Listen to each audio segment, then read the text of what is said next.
man is a freak of nature, because at the same time he is an animal, and at the same time is the only case of life having awareness of himself. This in itself, this situation of having awareness of himself and yet being in the body of an animal, would create a tremendous sense of separateness and fright. Therefore, man has to look for some union, and he can do it in two ways. He can either regress or he can progress. By regress, I mean he can try to be an animal again, to do away with awareness and reason, or he can try to develop his human powers to such an extent that he finds new unity.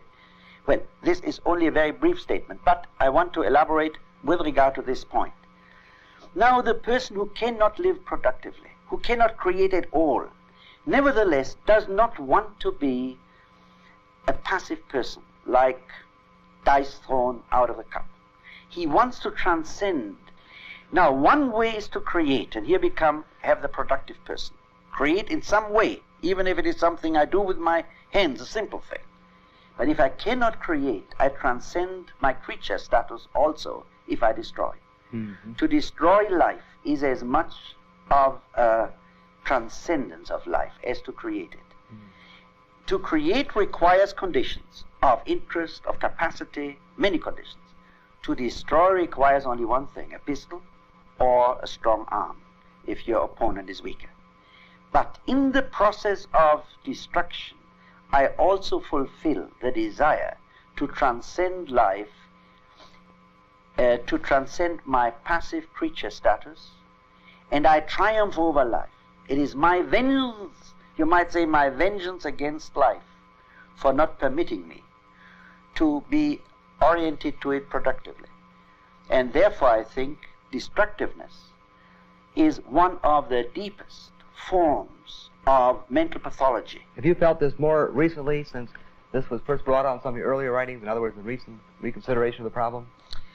Well, I have been struck by that more and more in the last few years, especially if I see the nuclear arms race, and the fact that men seem to be somewhat indifferent to the wish to live.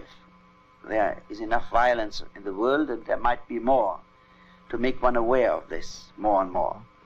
Now, of course, then we've so far then been looking at the productive orientation, and we have been saying that to some degree one of the things that blocks us from a productive orientation, because with it comes responsibility, certain escapes from this freedom, because with freedom comes responsibility. Yes. And we discussed the automaton conformist, we've discussed this destructive mechanism. Now, one that, of course, is a classic contribution, in my opinion, of your work, is the discussion of still another escape mechanism, authoritarianism. Looking at authoritarianism today as an escape mechanism, does it still seem as powerful and disturbing to you? No, not quite, because I think when I wrote this, I was under the impression of the two great events or facts of modern history, that was Hitler and Stalin, both who had built up extremely authoritarian regimes.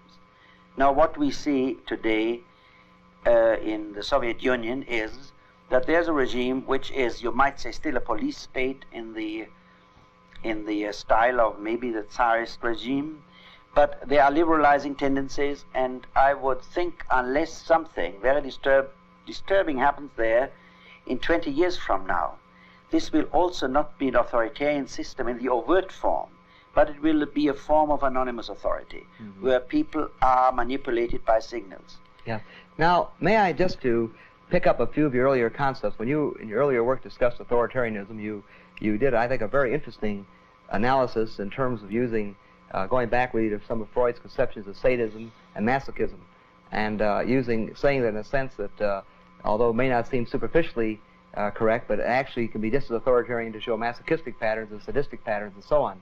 Now, today, as you look at authoritarianism, are these components still there? Are they still important, or they take on a slightly different light? No, as far as they are there, as far as there is authoritarianism today, in the overt sense, I think masochistic and sadistic elements are in it, just as I try to describe them. But I think authoritarianism overt authoritarianism is yielding to covert authoritarianism today, namely to the manipulation of men by signals. The authoritarian pattern of escape is gradually diminishing into the automaton pattern that That's you talked right. about. That's right, and I want to be very clear. I think this development is not only likely in the Soviet Union, I'm afraid it's also happening here. In other words, that here too, in our industrial bureaucracy, while we pay lip service to individuality, to private enterprise, private and individual initiative and so on, we also get more and more into a bureaucratically organized society in which really the average person is the organization man. That is to say, the man who has escaped into automaton conformity. Yeah. How would an individual go about evaluating his own status in this respect? Do you think an individual could do a reasonably good job at determining whether he's a victim of a signal system or really operating as an individualist, as you have outlined it? Well, I guess it's very difficult. It's difficult for one reason, because every individual has a resistance against seeing that he's an automaton. We want to have the illusion that we live by our free decision.